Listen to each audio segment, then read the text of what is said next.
Hello and welcome to The Excerpt. I'm Taylor Wilson. Use the word sociopath in conversation and you're bound to see some raised eyebrows or worse. It's less of a mental diagnosis and more of an insult you hurl at someone. But what does it really mean to be a sociopath? Our guest today has the unique perspective to offer a definition from both a clinical and a personal perspective. Dr. Patric Gagne, the author of Sociopath, a fascinating memoir that follows her journey to come to terms with her own sociopathy and shed light on an often demonized and misunderstood mental disorder. Thanks so much for joining us, Patric. Thanks for having me. So your book starts out with some pretty shocking admissions. In your introduction, in fact, you write, quote, "I'm a liar. I'm a thief. I'm emotionally shallow. I'm mostly immune to remorse and guilt. I'm highly manipulative. I don't care what other people think," unquote. Can you start off by just telling us what defines a sociopath? Yes, and I'm really glad that this was the first question because understanding what sociopathy is and isn't often gets in the way of really seeing and understanding who I am and who others like me are. The number one question I get asked is, what is the difference between sociopathy and psychopathy? It's a tricky question because they've reclassified sociopathy as secondary psychopathy. But if you're looking at it through that lens, then the true primary psychopath has certain brain abnormalities that make it impossible to move through emotional development. So while they're able to feel the inherent primary emotions, happiness, sadness, etc., they're not able to experience the so-called learned social emotions, love, empathy, even jealousy to a certain extent. But sociopaths are different. Sociopathy, now clinically referred to as secondary psychopathy, does not appear to be the result of any biological abnormality. Sociopaths can progress through normal emotional development. They can learn the social emotions. They just learn it a bit differently. In the book, I refer to this as an emotional learning disability because for me, that's what it felt like. But the biggest difference between psychopathy and sociopathy is that sociopathy can be treated. I'm curious, Patric, how old were you when you made this realization that you might be a sociopath? Well, I knew that I was different at a very early age. The terminology came a bit later. I didn't really understand what that word was until I visited a prison system. I talk about this in the book. As a child, I visited a prison and one of the guards used that word. And when I asked him to describe it, I recognized myself in his description. I knew that a graveyard shifts corrections officer probably wasn't the best to discuss my potential diagnosis, but it definitely lit the spark for me to pursue it later in life. And it's interesting that incident with the guard at the prison. It really felt to me like he was, putting down anyone who might relate to the term sociopath. And you also wrote that this word sociopath makes people feel really more than they think. Why do you think that is? Because I think that the word has been misappropriated to mean anything and all things scary. And, I represent an inconvenient truth, which is that not all sociopaths look like monsters. And that's frightening to people who would prefer to believe that sociopaths are easy to spot. And if they were living with one or associating with one, they would know it immediately. And that's not the case. Getting back to your book, it seems it's really a story of your journey to understand your condition, your reality, and also figure out how to accept the way you are, Patric. A lot of listeners might identify with the struggles you faced here. Why do you think it's so much harder for someone who's a sociopath? Well, I don't think we're allowed. I don't think that sociopathy, I don't think I know, sociopathy has not been given the research, the attention, the respect that all of the other personality disorders have been given, despite the fact it was one of the first ever defined.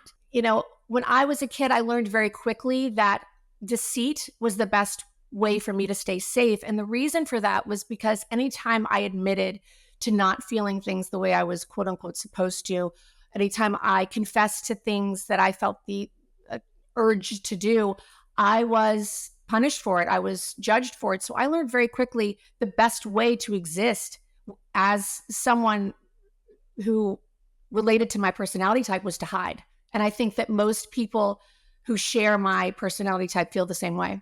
And Patrick, where do you think the line is between sociopaths who are more like you and trying to reckon with their condition and live a healthy, productive life, and someone who lets their destructive or violent impulses control their lives?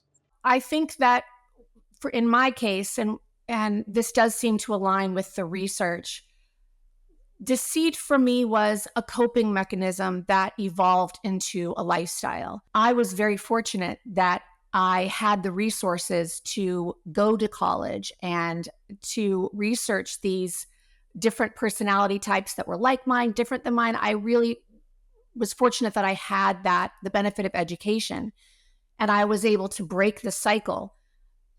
A lot of sociopaths don't have those privileges. A lot of people don't have those privileges. And I think that's really where the line is in that understanding. I think once you understand your personality type, and I think this really goes for anyone, once you understand yourself, you have a much easier time adjusting your behavior and your reactions to things.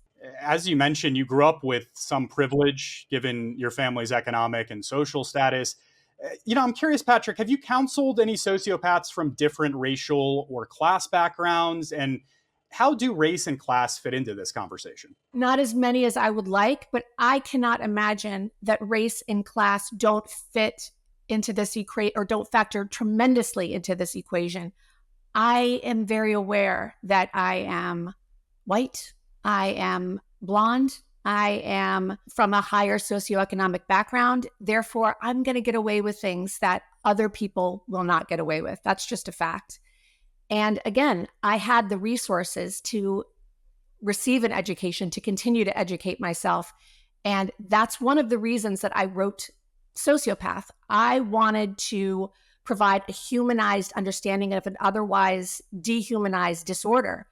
I know there's nothing more accessible than stories and lived experiences. There are people living on the periphery, not knowing what's wrong, parents struggling with their kids, and this book is my bridge to show them through my story that they can start their own journeys and they can live a high-functioning life. Patrick, a lot of your story focuses on your fundamental desire to experience love and friendship, something that's required a lot of understanding too from the people in your life. How has your understanding of these emotions evolved over time? I think at first it was a cognitive understanding. I understood the concept of love, but again, it's not that I was incapable of experiencing, it just took me a bit longer to learn. When I've been asked specifically about love and my experience of it, I can only speculate as to what the neurotypical experience of love is.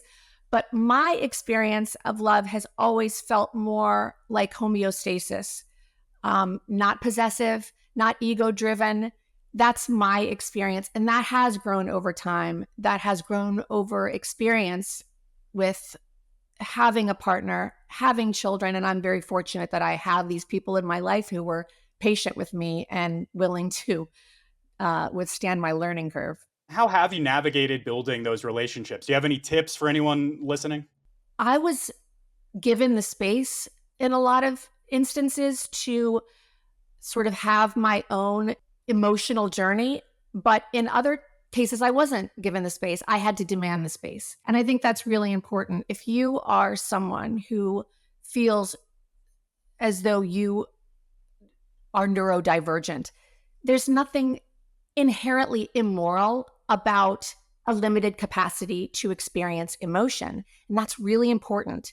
And I think it's just as important to say, look, just because I feel differently doesn't mean that my feelings don't count. And I deserve space to experience my emotions, express my emotions, and communicate about those emotions as much as someone who is neurotypical. And Patrick, you also have a PhD in clinical psychology. In the book, you talked a lot about the lack of treatment options for sociopaths. Even with up to 5%, this number surprised me, of the population having this disorder. Have you been able to offer treatment to others with your condition? And what's that experience been like for you? Well, first of all, I want to speak to the prevalence. You're right. Statistics say that the prevalence of sociopathy is just under 5%. But considering that most of the diagnostic interviews take place within the prison system, there's no way that that percentage isn't much higher. But you're right. Let's just stick with 5%. My experience is that talk therapy and cognitive behavioral therapy were tremendously helpful in the treatment of the anxiety that typically accompanies sociopathy. And that treatment helps with the behavior. The behavior is the number one thing that anyone who identifies as sociopathic needs to take a look at, because that's the behavior that can be destructive. This book is deeply personal, obviously, as we've outlined. It's at times unflattering to yourself, Patrick. Why put yourself out there like this? What was the impetus for writing this book? I read somewhere recently that viewing someone as morally bad reduces compassion and desire to help in neurotypical individuals. And I thought, sociopaths are known for being singularly evil. I get it. To a large extent, we've earned that reputation. But that's only one part of the equation. Research says that sociopathy is a far more nuanced personality type than many people realize. That like many disorders, it exists on a spectrum. That was my experience, and I wanted to bring that lived experience into the public so that more people could understand there's not all sociopaths are created equal. There's more to this personality type than most people would understand. And Patrick, if there's one nugget that you hope listeners walk away with from this conversation, what would that be? There is nothing inherently immoral about having limited access to emotion. It's not what you feel, it's what you do. Sociopath, a memoir by Patric Gagne, is on bookshelves now. Thanks for being on the Excerpt, Patrick. Really fascinating book and conversation. Thanks for having me. Thanks for watching. I'm Taylor Wilson. I'll see you next time.